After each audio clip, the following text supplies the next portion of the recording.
Morning, peeps. Well, I'm saying peeps. Someone made a comment that the word peeps gives them the creeps. That's exactly what they put.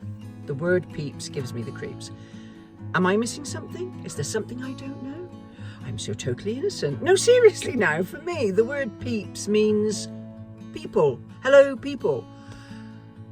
Can someone tell me if I'm missing something? Is there a new word on the block that I don't know about? Yeah, let me know in the comments below. Let me know, because I haven't got a clue. Unless it's just that particular person. Sorry, I'm taking my sleeves, the jumper underneath, well, the t-shirt, the sleeves have rolled up and it's getting on my nerves. Yeah, so do let me know if I'm using a word that I shouldn't be using in today's society. Oh, for God's sake, you can't say anything.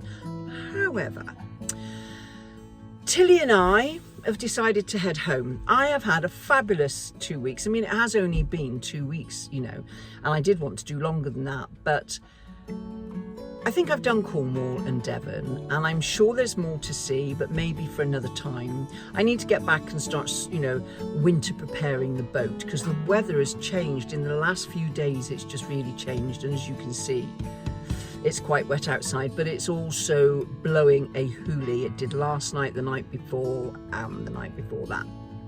So I've decided to go home. Nice slow trek. It's only going to take me about 4.5 hours from Dartmoor. Just a slow trek I'll take back and see how we go. If I see anything interesting on the way, I will let you know. Yeah, so come on then, Tilly. How's she doing? Oh, there you go. Oh, put that back up.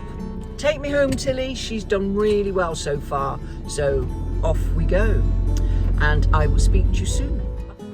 So I've just pulled onto the moors from Princetown in Dartmoor by the prison there, and I'd stayed overnight in the Plume of Feathers car park. Very accommodating and had no problems at all, and I did go and have a meal while I was there. While I was there having my meal, I got talking to the barmaid, and I told her the story of how I used to go to the Plume of Feathers all the way from Bristol, because back in the 80s it was a bit of an iconic place to travel to. And we would drive down from Bristol, me and my best friend at the time and my sister, and go into the Plume of Feathers. And the idea is when you go in, a fabulous folk bands used to play, it would be absolutely jam-packed.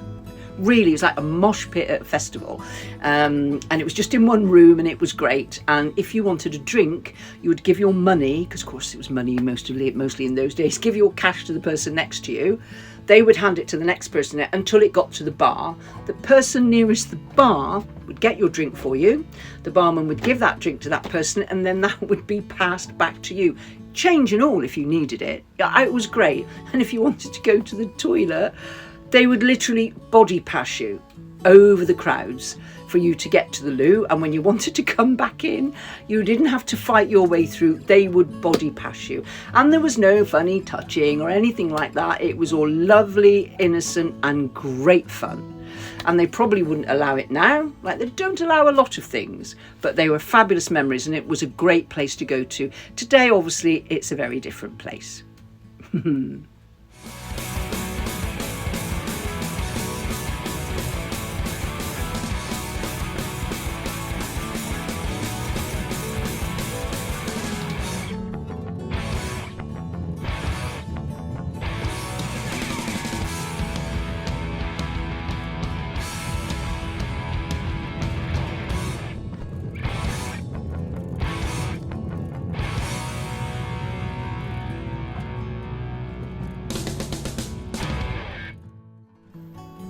This is a gin distillery. It's a place called Treguddick, and it's near Launceston, and you can stay there overnight in the car park if you want, in your camper van.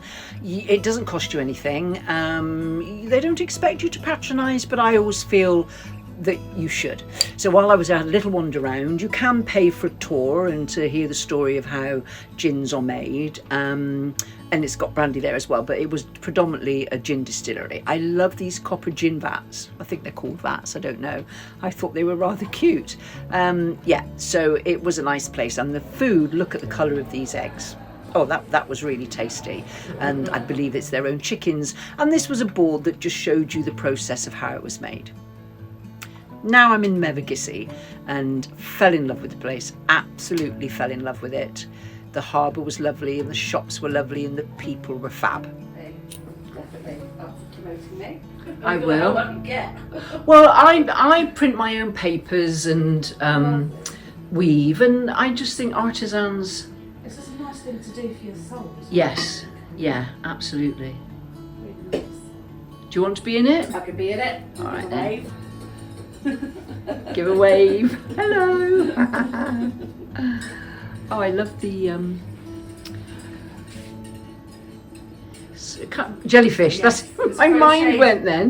There's a lady in the village and she does these amazing crocheted starfish and jellyfish. Really, that's incredible. She I makes love them that. here, so I'm like, I want Oh. them, I want to sell them. So that's the first one. I got a little while ago and I'm putting an order for some smaller ones. So I've been making them. So still in Mevagissey, and that was Sharon from a beautiful little pottery in the middle of the town. Easy to find. Sorry, I can't remember the name, but it is very easy to find. Gorgeous rock formations here, again, still in Mevagissey. I just thought they were fascinating. Then I blew the budget, and you all recognise this logo, so I won't say where it was. Time for boots. The weather was changing, so I put my lovely long boots on to keep my tootsies warm. This, I think, is St Ives now. Yeah, this is St Ives. I parked right at the very top and I had to walk all the way down the hills. If you look there in the mirror, you can see me. This is a photograph of Barbara Hepworth's studio. And that apple right down there that you can see hit me on the head from a great height while I was sat watching and looking at these gorgeous sculptures and just enjoying the peace of the gardens. I had been before and I absolutely loved it, and I thought whilst I would visit again. This was a quirky little tea room, all pink, and I do hate the colour pink, but it was quite quirky, and it was just off the beaten track really. Then I went to Newlyn and Penley, and this was a memorial to all the fishermen that have been lost. There was also a lovely memorial garden, and I'll attach some pictures now.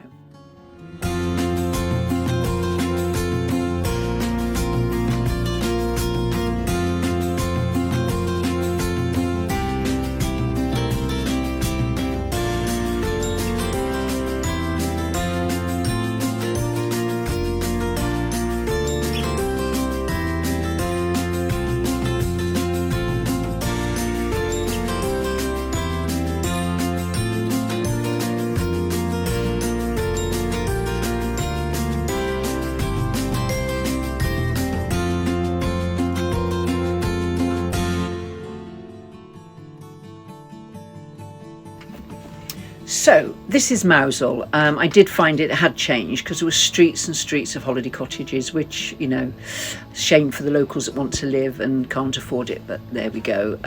Yeah, this was really pretty, that little shack. There was a gentleman there making all these little bits and pieces, and I loved the colour and the hue of these colours of these boards standing up. Listen to the sound of the sea.